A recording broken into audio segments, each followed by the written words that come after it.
अरे आप तो खुद बहुत बड़े स्टार है भैया, क्या है हमरा से परेशान। अरे और गाना बाजे वाला चीज बटे तो रुका ही थोड़े ना भैया। क्या हमारे से गलती हो गई भाई, एक बार पहली बार ट्यून गा देनी भैया, मैटर तो मिला जुली नहीं। इतना प्यार मिलता तो कम से कम रुआ अंदर मानवता के नाम होके चाहिए भैया कि वो भाई कौले बा गीत, ऐसा गीत जो समाज में बड़ी बाजत है।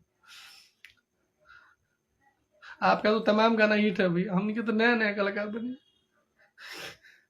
मन इतना पागल हो बुझाते कि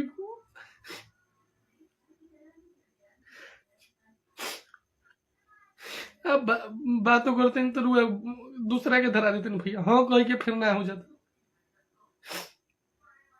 तो वैसे तो छोट भाई नहीं हो रहा करता भैया कि दोस्ती का ना कि चले दी जीवन भर एहसान मंत्र। अरे सनी के ट्यून के नहीं गोले भैया, पिया मटी लगना से लेके सब जिला जिला हमार जिला वाली बलिया बागी है चाहे नचनिया के कमाई के नहीं गोले भैया, हमार तो सेम मैटर लोग गा देते रहल। जीवन के सवाल बा भैया, कैरियर में पहली बार इतना बेजोड़ गीत के प्यार मिला था, रुआ से नहीं हो रहा करते नहीं, 10 जोड़ के भैया। अरे बाकी कहीं बोला के हमरा के मार ली पीट ली महाराज, लेकिन अगर गाना हम गायक हैं हमारे गनवे ना बजी तो फिर हमारे काम होतो बट केहू खड़ा होके वाला नहीं है बाइक के संगे।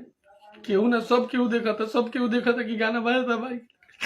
केहू ये खाली फोड़ के नहीं कहत कि भाई कि तोहर गाना, अरे आपके गाना बाजे वाला बटे तो रुकाई थोड़े ना भैया।